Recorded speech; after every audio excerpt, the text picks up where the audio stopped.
¿Qué tal? Sean todos muy bienvenidos a un nuevo programa de Develando las Escrituras. Es un gusto de poder estar nuevamente con ustedes como cada semana para seguir aprendiendo más acerca de la palabra de nuestro maravilloso Dios. ¿Verdad, Daniel? Así es, gracias por estar acompañándonos. Si tú sabes los medios que tienes para comunicarte con nosotros, aparecen al final del programa y si tienes preguntas, dudas, por favor, escríbenos. Así de esa forma podemos aclarar tus dudas y poder aprender más de lo que dice la palabra de Dios. Y de paso, ya la tienes. Así podemos estudiar y poder aprender más. Así es. Y como saben, estamos estudiando el libro de Apocalipsis conjuntamente con el libro de Daniel y obviamente los otros pasajes bíblicos que hacen hincapié en las verdades del Apocalipsis. Y lo que estamos viendo es primariamente ahora los mensajes a las 7 iglesias del Apocalipsis y estamos por entrar a una nueva iglesia. Pero antes de entrar a esa nueva iglesia, ¿qué te parece si ya oramos y empezamos la entrada? Comenzamos, sí. Bendito Padre, gracias por estar acompañándonos y permita que, como en cada programa, sea usted quien venga a enseñarnos. Amén. Y que podamos aprender mucho de su palabra. Amén. En su nombre, amén. Amén, amén y amén. ¿Estamos listos? Empezamos. Empezamos, sí. Ahora continuaremos con la siguiente iglesia, como dijo Alba hace un momento, que era la iglesia de Sardis. Y entramos proféticamente en el periodo histórico de la Reforma. Esta iglesia la podemos ubicar entre los años 1517 a 1798, cuando culmina la profecía de Daniel capítulo 7. Pero antes, veamos algunas características de la ciudad de Sardis en la época de Juan que nos servirán para entender proféticamente el mensaje que se le da. Recordemos, como hemos dicho antes, que el mensaje de estas iglesias tiene una aplicación al momento en que dicha iglesia existía, como así uno profético que comprende un cierto periodo de la historia en el cual las características se repiten. Originalmente, Sardis por mucho tiempo fue la capital del reino de Lidia, unos 600 años antes de que se escribiera el Apocalipsis. Era una ciudad considerada inexpugnable, o sea, imposible de ser abatida. Wow. Y esto se debía a su ubicación estratégica, ubicada en el valle del río Hermo, y se extendía hasta la cumbre del monte Tmolo, y se hallaba rodeada por tremendos precipicios. Al principio, Sardis fue una zona de mucha riqueza, sobre todo en oro y plata. Por el siglo VI a.C. y allí se acuñó la primera moneda de oro bajo el reinado de Creso. ¿Sabes qué? Averiguando acerca de esta región, de esta ciudad, la gente decía que Sardis era rica como era rico Creso. Wow. Por la cantidad de oro que sacaban de las riberas del río nomás, y que era impresionante. Así es. Y encontramos también que sus habitantes eran mayormente comerciantes y gozaban de una vida de lujos y tranquilidad, lo cual les llevó a adormecerse en todos los aspectos. Y a pesar de la casi imposibilidad de acceso a la ciudad, la misma fue conquistada 2 veces. La primera por el rey persa Ciro y la segunda por Antíoco, uno de los generales de Alejandro Magno. ¿Te acuerdas que habíamos visto justamente las 4 divisiones que iba a tener el reino? El reino, así es, y allí se cumple nuevamente. Exacto, aparece Antíoco. Y la historia cuenta que habían sido infructuosos, ¿sí?, todos los intentos por conquistarla, pero en una oportunidad cuando un grupo de soldados persas estaban viendo cómo hacer para entrar en esa ciudad mientras vigilaban, observaron el casco o yelmo de un soldado rodar ladera abajo. Y eso llevó inmediatamente después, vieron cómo un soldado bajaba por un pasadizo secreto y fácilmente pudo acceder a su casco, retornando rápidamente a la ciudad. Interesante, ¿verdad? Cómo descubrieron por dónde entrarle a la ciudad.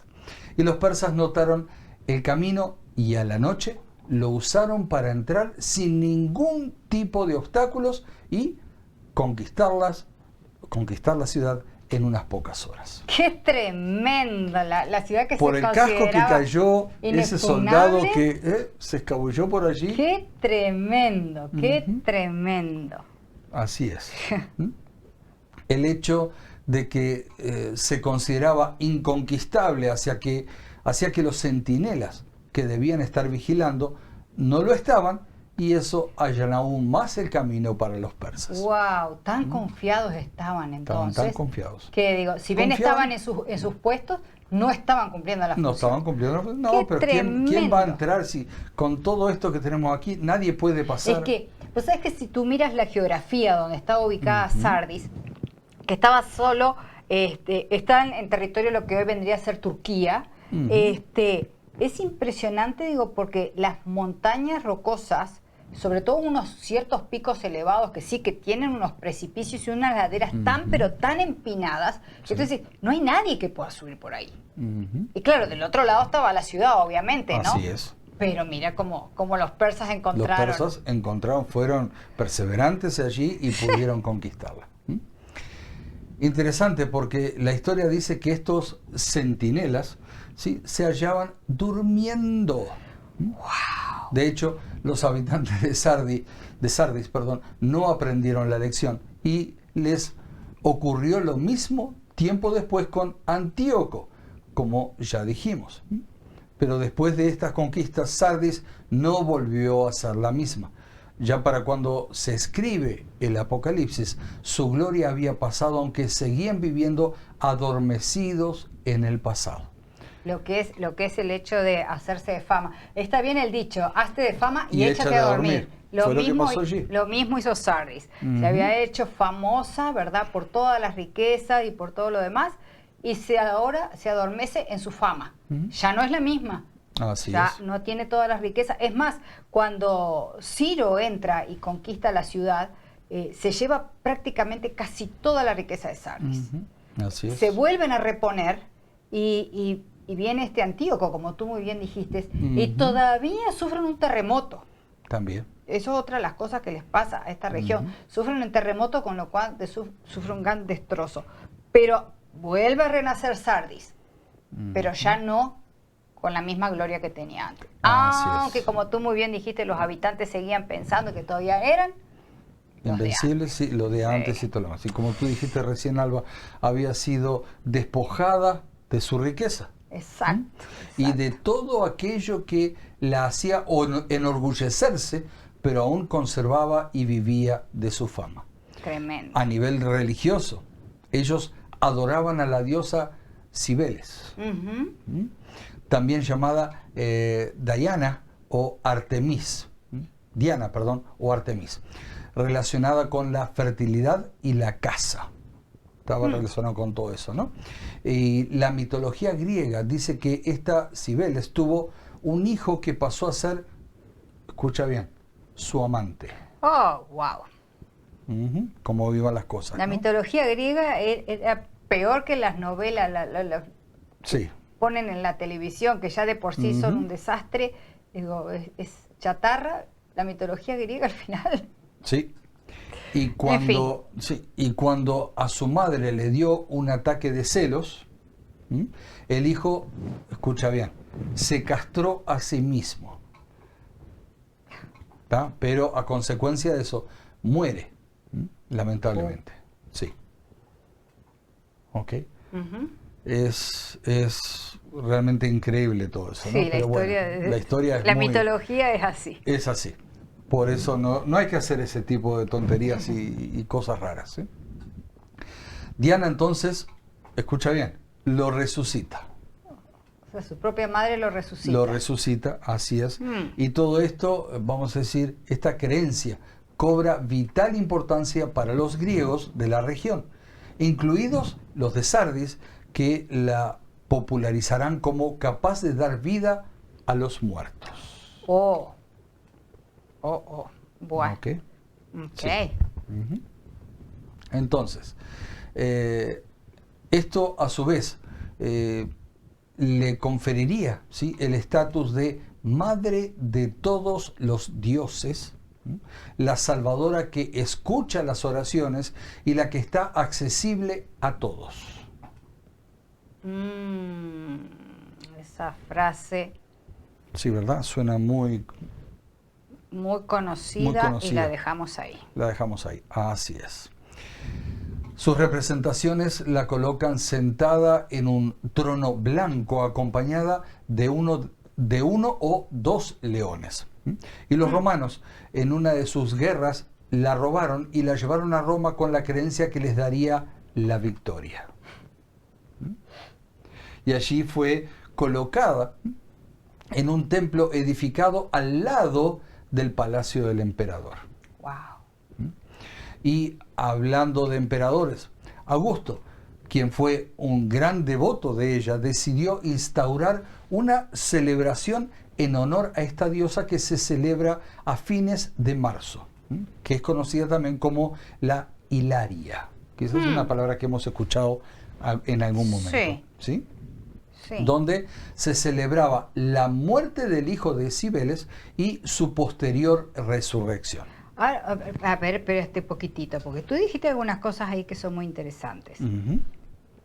Finales de marzo se celebra la muerte del hijo y su resurrección. Así es. Pero resulta que el origen es mitológico, es pagano. Estoy pensando en algo que surge a fines de marzo, que celebra la muerte del hijo. Entonces el antecedente, ¿dónde está? Y la resurrección. Exacto, entonces el antecedente, ¿dónde está? De esa festividad. Así es. Por eso hay que tener mucho cuidado. Hay que tener mucho cuidado también. Es cierto que la original, la celebración original de esta fue como conmemoración de la salida del pueblo de Israel del territorio de Egipto. Esa es la original. Esa es la original. Pero se fue. Pero lo que estamos ahora, lo que han traído ahora, y dicho sea de paso, por ahí también viene el asunto de los conejos y de los huevos, ¿verdad? Es de este origen mitológico, pagano, 100% pagano, no cristiano. A buen entendedor, pocas palabras bastan. Más tarde en la historia, sobre este mismo templo, se construiría la Basílica a María, reconociéndola como Madre de Dios. Y la iglesia cristiana de Sardis surge como fruto de la fuerte predicación que comenzó en Éfeso y se extendió por toda Asia Menor. Pero, a diferencia de otras, Sardis se estancó en su proceso de crecimiento, lamentablemente.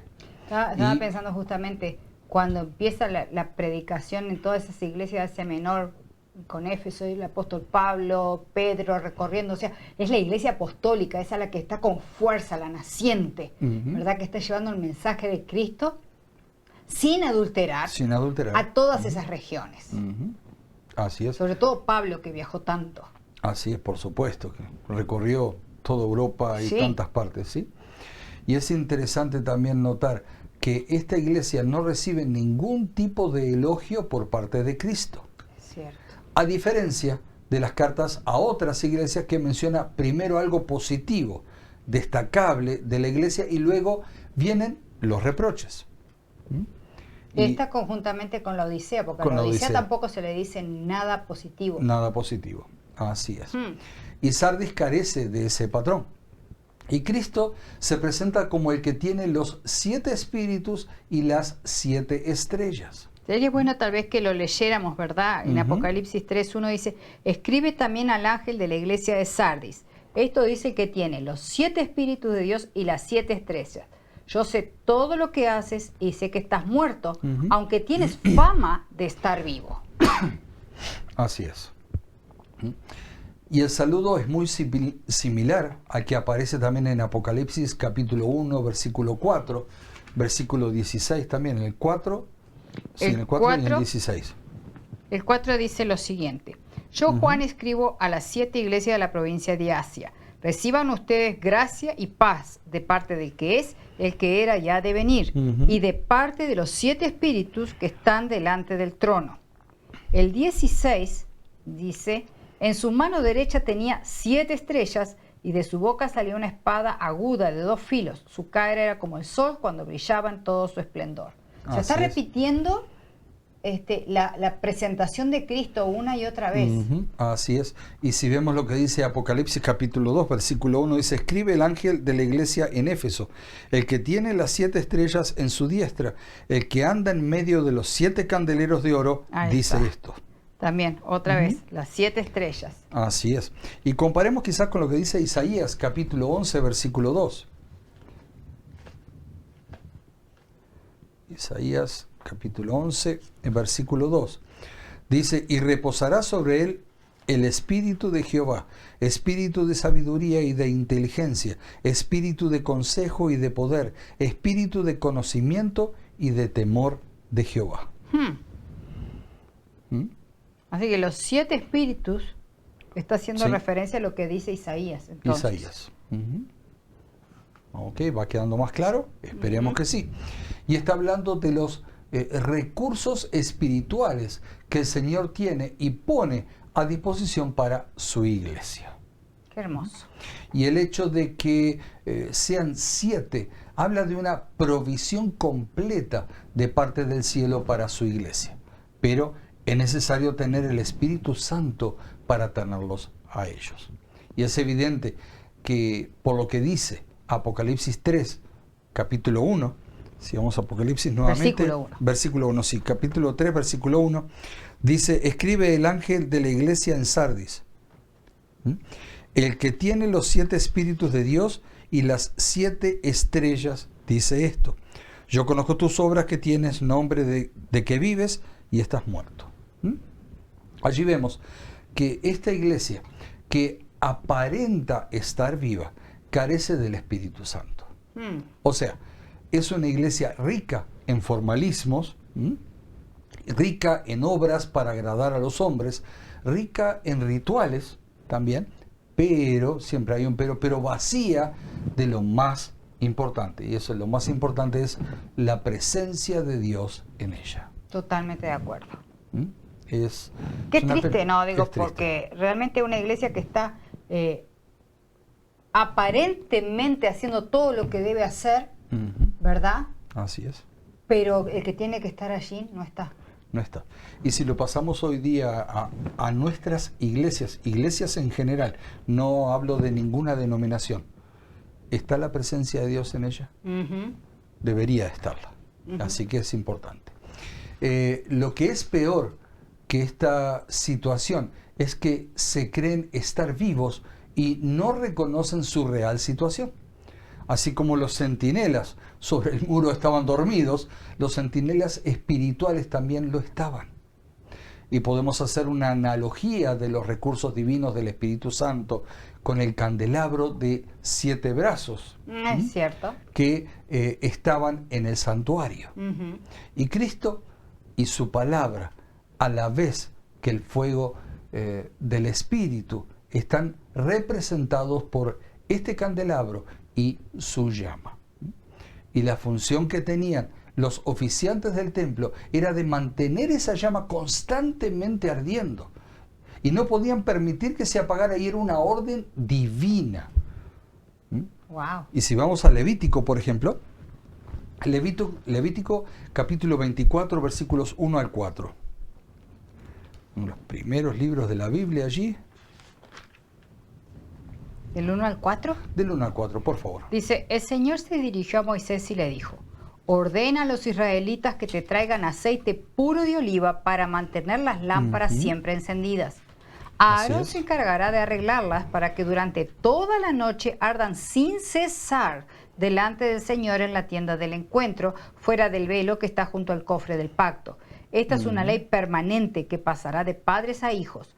Ha de arreglar las lámparas en el candelabro de oro puro para que ardan delante del Señor. O sea, la función que tenían entonces era no proveer el fuego, porque fue Dios quien encendió el fuego, pero ellos lo que tenían era la función de mantenerlo. Ahora, de la misma forma se esperaba que los dirigentes y los integrantes de la iglesia de Sardis, entonces, de acuerdo a lo que tú dijiste, mantuvieran el fuego del Espíritu. Obviamente no lo mantuvieron porque vemos que dice, estás muerta. Estás muerta, así es. Estás muerta. Ok. Esto también, o sea, lo que leímos allí en Levítico 24, versículos 1 al 4, indicaba así que su presencia debía ser mantenida constantemente dentro de la vida religiosa. Y sí. ¿Ok? Y en caso contrario, solo se convertía en una cáscara. Y eso justamente fue lo que pasó con la iglesia de Sardis. ¿Y será que pueda pasarnos lo mismo hoy? ¿Será que pueda correr el riesgo de tener una vida espiritual personal muerta y creerme vivo? Palabras para reflexionar, ¿eh? Palabras, preguntas sí, para realmente poder pensarlo. La palabra tiene varios versículos que pueden ayudarnos. Aquí en su palabra encontramos mucho a poder dilucidar esta cuestión. Y podemos, plantear algunos versículos, pero Sí. no, todavía estamos a tiempo. Sí, Okay. sí, todavía nos quedan unos minutitos. Por eso, leamos algunos y hagámoslo a conciencia, ¿sí? Analizándonos profundamente, pues esto es muy serio. Lo que estamos hablando aquí es demasiado serio. Por eso yo hace un momento dije, ¿está pasando en nuestras iglesias? Exacto. Y entendamos que la iglesia somos cada uno de nosotros. O sea, nosotros no podemos decir, la iglesia carece del Espíritu Santo o la iglesia tiene el Espíritu Santo. Si sus miembros no lo tienen. No lo tienen. O lo tienen, dependiendo de lo que sea. Por eso, así ¿verdad? es. Pero fíjate que también el hecho de que si no tenemos la presencia de Dios y estamos siguiendo un montón de rituales, estamos perdidos. Así es. Esto es un tema importantísimo porque esto es un tema de salvación. ¿Qué pasaje? Si puedes buscarme el libro de Juan, capítulo 14, versículo 15. Juan 14, 15. Yo voy a leerles a ustedes Mateo 7, 16, que allí nos dice su palabra. Por sus frutos los conoceréis. ¿Acaso se recogen uvas de los espinos o higos de los abrojos? O sea, si nos decimos cristianos, hemos de tener frutos de cristianos. Y los frutos del Espíritu Santo son los que se deben revelar en nuestra vida. Paz, paciencia, amor, bondad, benignidad, mansedumbre, templanza, dominio propio. Así es. Yo sé que los dije muy rapidito, pero los pueden encontrar en el libro de Gálatas. Así es. ¿Verdad? ¿Qué nos dice allí Juan capítulo 14, versículo 15? 14, 15 nos está diciendo, si ustedes me aman, obedecerán mis mandamientos. Clarísimo también. Nos decimos cristianos, nos decimos tener la presencia de Dios en nuestra vida, también tiene que estar esto, obedecer sus mandamientos. ¿Cuántos? Todos. ¿Cuántos son? 10. 10. Porque a alguno le gusta obedecer 8, o 3, o 5, o 1. No, todos. Todos. Obedecerán mis mandamientos. Si puedes buscar mientras yo leo aquí, Alba, el libro de Hechos, capítulo 3, versículo 44 al 46. Yo les voy a leer a ustedes ahora lo que dice Mateo, capítulo 10, y en el verso 32. Dice, a cualquiera, pues, que me confiese delante de los hombres, yo también le confesaré delante de mi Padre que está en los cielos. Qué hermosa esperanza. Ahora, ¿pero qué es confesar a Cristo? No es andar diciendo, oh sí, yo creo. Los demonios también creen y tiemblan, dice la palabra. Así ¿verdad? Es. Sino que confesar es demostrar con nuestra vida de que somos de Cristo. No es solo de palabrita, porque de palabrita es fácil. Así es. Y dentro de la iglesia es fácil. Es fuera en nuestro diario vivir que vean que está Cristo. Lo complemento con lo que dice Mateo 7:21, antes que tú leas eso. Dice, no todo el que me dice Señor, Señor entrará en el reino de los cielos, sino el que hace la voluntad de mi Padre que está en los cielos. Y la voluntad del Padre, como decía, era guardar sus mandamientos, vivir la misma forma que vivió el Señor Jesucristo. Así es. Y mira lo que dice Hechos en el capítulo 2, versículos 43 en adelante. Dice, todos estaban asombrados a causa de los muchos milagros y señales que eran hechos por medio de los apóstoles. Los creyentes estaban muy unidos y compartían sus bienes entre sí. Vendían sus propiedades y todo lo que tenían y repartían el dinero según las necesidades de cada uno. Todos los días se reunían en el templo y en las casas partían el pan y comían juntos con alegría y sencillez de corazón, alababan a Dios y eran estimados por todos. Cada día el Señor añadía a la iglesia los que iban siendo salvos. O sea, eso es lo que es una iglesia que tiene el Espíritu Santo, una iglesia que está viva. Es una iglesia que se preocupan unos por otros, que comparten lo que tienen, lo mucho o lo poco que puedan tener, que alaban a Dios todos juntos, que oran unos por otros, que trabajan, ¿verdad?, para la predicación del Evangelio. O sea, no es solo pasar momentos, vamos a decir así, simplemente de camaradería, sino que hacer la obra del Señor. No solamente decir, sentarse en la iglesia, cantar, alabar su nombre, leer de su palabra, aprender algo nuevo y me voy a casa y nada más. No, hay que seguir la obra, hay que seguir predicando. Es vivir enseñando como Cristo vivió mientras estuvo aquí en la tierra. Así es. Eso es lo que el Señor está esperando. Y si estamos haciendo eso, podemos tener la certeza de que si somos impulsados por Dios y lo que nos motiva es Dios, el Espíritu Santo está allí. Así es. ¿Verdad? Tengo otros pasajes para ya ir terminando. Está en Colosenses capítulo 3, versículo 18 al 21. Y tú de repente si buscas Colosenses capítulo 3, versículos 1 y 2. Yo voy a leer primero el 3, 18 al 21. Dice allí, está titulado Deberes sociales de la nueva vida. Casadas, estad sujetas a vuestros maridos, como conviene en el Señor. Maridos, amad a vuestras mujeres y no seas ásperos por ellas. Escuchemos bien eso. Hijos, obedeced a vuestros padres en todo, porque esto agrada al Señor. Así que hijos, recuerden esas palabras claves también. Padres, no exasperéis a vuestros hijos para que no se desalienten. Papás, tengamos cuidado. Entonces, ahí de lo que tú me estás hablando es que el ser cristiano también en el hogar. También en el hogar, no solamente cuando vamos a la iglesia, sino que cada día de la semana, en nuestro hogar, en nuestro trabajo. Como padres, como esposa, como esposo. Así ¿verdad? Mostrar que somos de Cristo.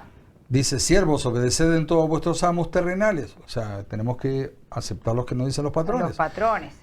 Sin dejar que los patrones abusen de nosotros, porque eso es otro cantar. Dice también, no sirviendo al ojo como los que quieren agradar a los hombres, sino con corazón sincero, temiendo a Dios. Así que tengamos mucho cuidado con eso. Y te leo lo que dice Colosenses 3, 1 y 2. Dice, por lo tanto, ya que ustedes han sido resucitados con Cristo, busquen las cosas del reino donde Cristo está sentado a la derecha de Dios. Piensen en las cosas del cielo, no en las de la tierra. Así es. Puedo leer el 3 también. Dice, pues ustedes murieron y ahora su vida está escondida con Cristo en Dios. O sea, ¿cuáles son, hacia dónde está orientado mis gustos? ¿Hacia dónde está orientado mis deseos? ¿Hacia dónde está orientado mis anhelos? ¿Hacia solo lo terrenal? Entonces olvídate, porque el Espíritu Santo está pasando lo mismo que en la iglesia de Sardis. Ahora, si estoy caminando, pensando, siendo motivada por el pronto regreso del Señor Jesucristo, por querer semejarme a Él, por querer que otros conozcan del amor y de la salvación del Señor Jesucristo, entonces la historia es diferente. Es diferente, así es. Y esto, Alba, fue, y para quienes nos están escuchando, fue algunos versículos. Citamos algunos nomás de todos los que hay. Y por eso, quizás para ya ir terminando, porque el tiempo ha avanzado rápido, nunca midamos nuestra vida espiritual con la de otros, sino con el patrón de Dios, que ha dejado su palabra. O sea, la regla de medir es esta. Es esta, la palabra de Dios. Yo no puedo medir mi espiritualidad con la tuya. No. Ni tú puedes hacer lo mismo con la mía. No, sino que cada uno de nosotros tenemos que medirla de acuerdo a lo que dice la palabra. De acuerdo a lo que dice la palabra de Dios. Y vimos algunas formas ahí de medir la espiritualidad. Y para que no te desanimes, y si reconoces que estás muerto, no desesperes. Sigue conectado y verás que el mismo Dios aporta la solución. Ahora sí, estás vivo. Si estás vivo, entonces vigila. Sé un centinela fiel con la ayuda del Espíritu Santo. Y recuerda lo que dice 1 Corintios capítulo 10, versículo 12. Que allí su palabra nos dice... Se me fue. dijiste 1 Corintios 10:12. Sí, por favor. 10:12 dice, así pues, el que cree estar firme, tenga cuidado de no caer. De no caer. Por eso necesitamos entender que nuestra vida espiritual está en manos de Cristo y debo depender 100% de Él. Y es quien pone a disposición todas las riquezas del cielo y toda la ayuda que necesito para tener la victoria. Así que dejamos por ahí. Dejamos por acá el tiempo porque ha terminado. Exactamente. Hay mucho más todavía para poder seguir explicando con el tema de Sardis. Recién empezamos a rascar. Así es. Sardis, este tema va a ser algo que va a dar, yo me animaría a decir que tal vez para 2 programas más. Yo considero que sí. Tal vez para 2 programas más es. todavía. Tiene mucho material Sardis, a pesar de que es una carta cortita, pero tiene mucho material. Hay mucho material. ¿Terminamos con una oración? Sí. ¿Sí? Querido Padre que está en los cielos, gracias le damos porque hemos aprendido un poco más de lo que usted ha revelado su palabra. Amén. Señor, en manera muy especial nos quedamos con este último mensaje que hemos visto, de que nos ayude, Padre, a evaluar nuestra vida espiritual. Y si alguien ha descubierto a la luz de las Escrituras de que su vida espiritual no está como creía, entonces por favor dele el ánimo, ayúdelo y que pueda volver a sus caminos. Y si hemos descubierto que nuestra vida espiritual está donde debe estar, entonces Padre, tómenos aún con más fuerza de la mano para seguir caminando y no adormecernos en la fama como le pasó a Sardis, sino que por el contrario, Señor, denos humildad de corazón y ayúdenos a seguir viviendo como Cristo vivió mientras caminó en esta tierra. Amén. Lo suplicamos y agradecemos pidiendo bendición para todos los que se han conectado en directo o también los que lo verán en diferido. En el nombre de Cristo Jesús. Amén, amén y amén. Amén, amén, amén. Nuevamente, gracias por haber estado junto a nosotros y te esperamos el próximo jueves a un nuevo programa de Develando las Escrituras. Bendiciones. No te lo pierdas porque viene mucho más. Así es.